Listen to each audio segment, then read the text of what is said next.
So we're going to go through, normally I'm trying to teach you guys and show you everything as I'm talking to you and moving through my body, but I have Anna here today, so we're going to do and show you some ways of introducing the handstand or the inversion practice, or if you're already in a handstand practice, of how to practice evolving to the handstand. So the first things that you want to think about in handstand is what parts of your body do you want to have open? I mean, everybody's coming from a given flexibility or sometimes, a given tightness. And so what parts of your body do you want to think about being open and warmed up before you're putting yourself upside down? So we need the hamstrings to be open. Okay? We need the shoulders to be able to externally rotate. Okay? And we need the spine to be able to extend like we do when you're in a back bend. And if you don't have those parts all kind of working together to a certain degree, of course, with your breathing, then the body is going to meet the resistance of gravity when you're attempting to go upside down, and you're just not going to get there. So I'm going to tell you that Anna's body, she's very flexible, she has a lot of mobility, so her practice of getting to a handstand was more about containment and creating that security and that safety and that support, so how to activate the body to hold it in place when it's upside down. And most people are going to come from tight, and so the tendency is to force. And you'll see people really driving and to get into the handstand, getting frustrated when they don't hold themselves up there, but it's just that tightness meets gravity, and gravity brings you back down. Okay, so let's show some of the setup components. Come forward into a tabletop, please. You can curl your toes, exhale, downward facing dog is already an inverted position. So say handstand totally stresses you out. Right? It's not about doing the handstand. The benefits of being inverted are already being applied when you're in a posture like downward facing dog, head below the heart. And so here you can feel, however, how do the hamstrings feel? Are they open or pulling really tight? Because that can be a factor when you're going to put yourself upside down. And can you extend the spine? Put a little bend to your knees, roll the shoulders back. And even though you're upside down, feel the arch in your spine. So the middle part of your back is going down, the chest is coming through to where it feels proud. And then the shoulders. Roll the shoulders back away from the ears. You feel that external rotation, that expansion. Downward dog, breathing in and breathing out through your nose. We'll clip forward now, step your right foot forward into a standing split, left leg lifts. And here identifying 4 points in your right foot, 2 in the ball of your foot, 2 back in the heel. And again, you can see the flexibility. Okay? So a lot of people will play, if you're a little bit tighter, this leg is going to be more like this. Okay? And that's okay, because we're more focused on what's going on in the bottom leg. And as you're breathing, developing the concept to where you can put your hands on the mat shoulder width, and start to feel some of that teeter-totter energy coming into your hands and coming out of your foot. This top leg is going to be your leg that is driving as you're putting weight down into the hands. Switch legs, so we're balanced. Take your left foot down, and then take your right leg up. Dominance, not dominance of the body. And the first few breaths definitely for the legs. So getting into the hamstring, expanding your breaths through any resistance. And then as you're driving through the top leg, engaging your core and setting your hands underneath your shoulders, about shoulder width distance. Firmness, and can you get the weight going into the hands, firming the ground away? And that's where she gets to start to play, where you're seeing those little hops. If you're so tightly bound that you can't get this weight coming down into your hands because your hamstrings are too tight, I'll show you. We're going to switch legs again. Bring your right foot down, take your left leg up. My body is more of the tight hamstring body. So in order for me to get that teeter-totter weight going into my hands, I got to bend the arms a little bit. So put a little bend to your elbows, and then you can feel the hips coming up. The key to balancing upside down is when the hips are over the elbows. So that's managing some tightness in the back of the leg. And it's got more openness. Straighten your arms back out again. and then switch legs, left foot down. So don't be afraid to switch sides, right leg up. And so you're not wearing yourself out. You don't want this to feel like I'm gonna have one shot. And you want it to be a practice through your breathing. And we're gonna be able to repeat, and you're going in and you're investigating how you're distributing the weight evenly down into the hands, connecting through the arms to get to the upper back for that shoulder stability.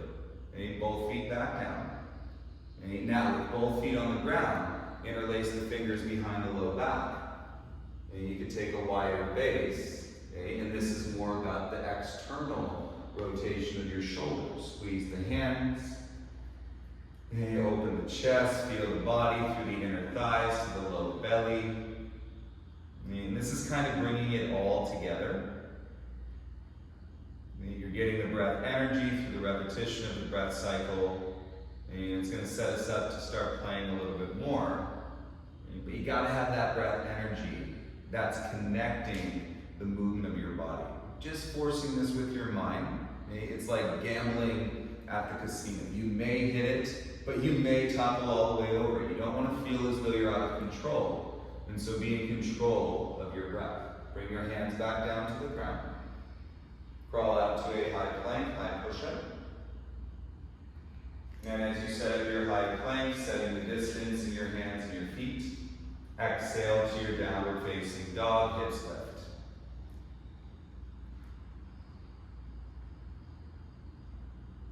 So again, the key, once we're starting to go and play more upside down, are the hips over the elbows. So look how far the hips are behind the elbows right now. Okay? That's not going to be the way that we stack in lightness through gravity. Right? So when you think about standing straight up on your feet, when you think about standing straight on your hands, okay, the hips and the elbows are relatively speaking lined up. Inhale, lift the right leg up. So from a three-legged dog, we could start to play in a very safe way, checking in with our hands, our wrists, the elbows, and the shoulders. From a three-legged dog, hop your left foot in just a little bit. So it's not as tight as a standing split. And now it's called a baby hop, medium hop, bigger hop. And what it's doing is firming your hands down in synchronicity with your breath. And so that when you start to exhale, you start to jump.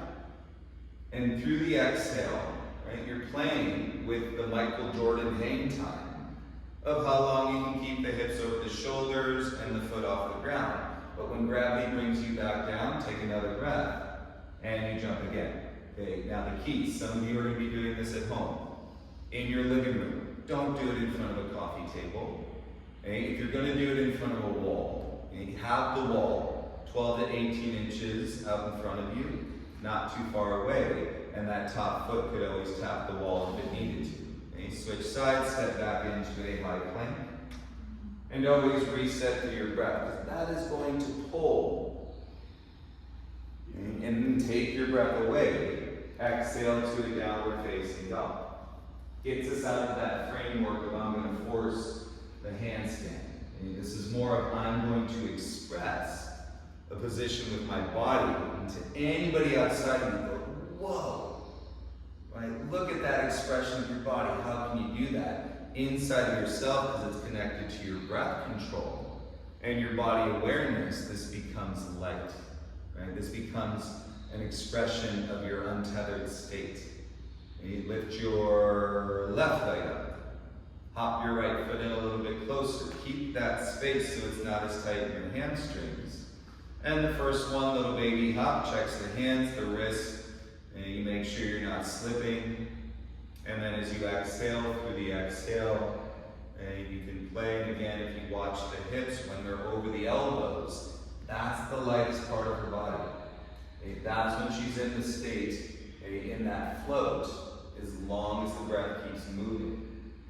And the challenge to eventually keeping this up will be to finish an exhale, take another inhale, and take another exhale, right? And that's how you can stay up, firming the hands and getting the energy and the strength containment of the body and to remain in it.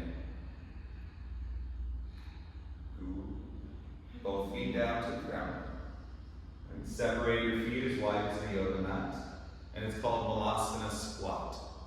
Bend the legs, butt down, elbows to the inner thighs.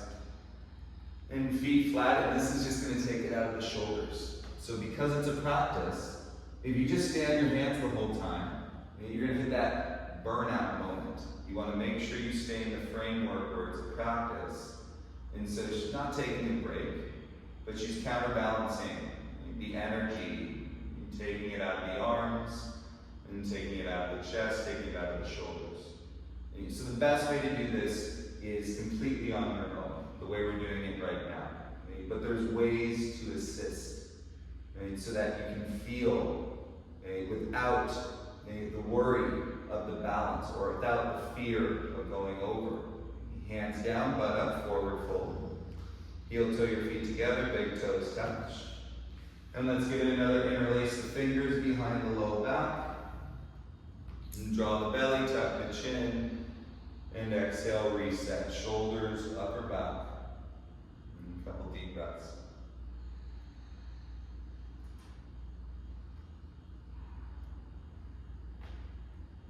And so now I want her to find more of the feeling without momentum.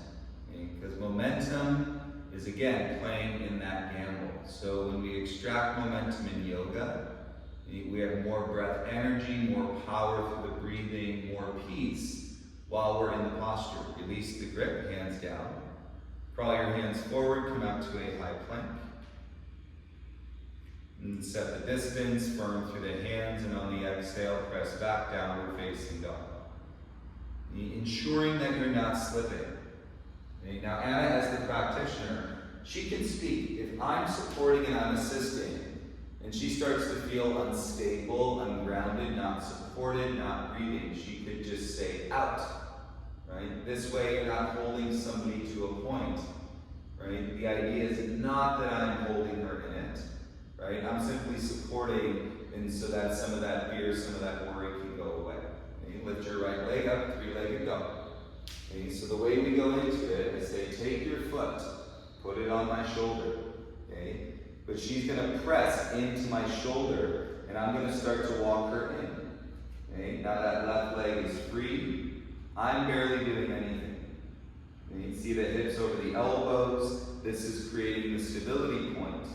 And for her to realize in her upper back, in the shoulders, the firmness in the hands. There's barely any weight on me right now, but I'm here. Driving to the breath. And then to come out of it, I don't want to pull, I don't want to push. Let her bring her left foot down. And then you bend and release the right foot to the ground. And breathe in, lift halfway, lengthen your spine. And as you exhale, bow, forward fold. And crawl out to a high plank, reset one more time. And exhale, lift the hips downward facing dog. Maintaining the evenness, the balance of the expression through the arms to the back could feel different from one leg to the other. You'll find out through dominance, non-dominance. And raise your left leg up. I walk in, put the foot on the shoulder and say press into the shoulder, draw in with the rib cage. Stabilize to the upper back in the right leg. So you'll see the adjustments to the pelvis as the ribs come in. This is a little funky being upside down. You're taking the extension of the spine, firming through the hands, elbows turning in, upper back nice and strong. And connecting to the breath, keeping that breath moving. So this is pacing and conditioning for taking that extra breath when you're actually in the handstand. And you slowly bring your right foot down, left foot down. And that can be a little tricky. You gotta bend in time and soften the landing. Take an inhale, lift halfway. And as you exhale, forward fold. And now full breath, full rise. Inhale, circle the arms, reach all the way up. Exhale, hands to your heart. So this transition, head above the heart versus head below the heart, you get that sand in the hourglass to flip over. And you get more breath, more feeling pumping through the chest. Inhale, circle the arms up, doing a sun salutation. Exhale, dive, forward fold, hands to the mat. And breathe in, lift halfway. And simply hands forward, step back, high plank, low plank, chaturanga. Inhale, press through, upward facing dog. And exhale, press back, downward facing dog. Here's the best part.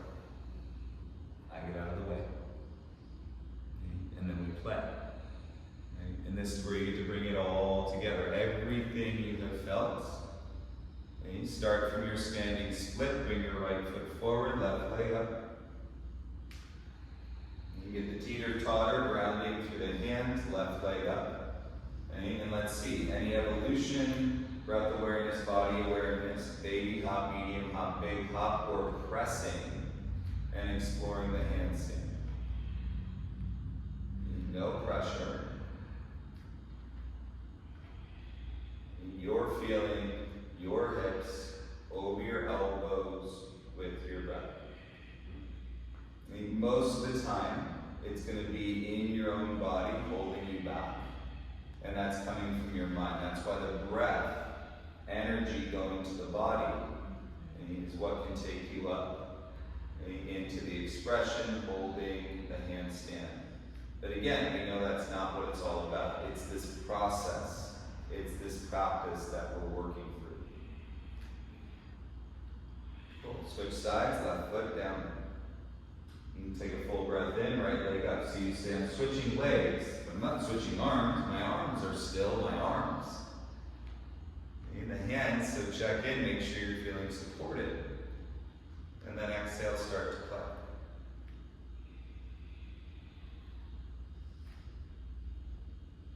And I'll show you the way we operate as human beings, everybody. She has no wall.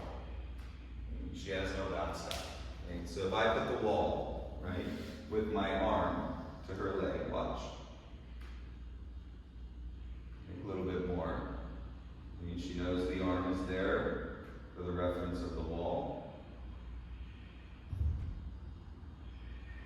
Let's do it again.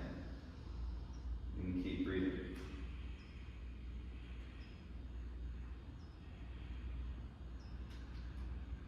So we think the practice is all about what we can do in our body, but we want to see the relationship and the connection to the practice in our mind. Feet down. And bend your knees. Roll up one vertebra at a time, please. Let it all fall out of your shoulders. Get to the top, roll your shoulders. You guys, that's some handstand practice. Play with it. Enjoy it.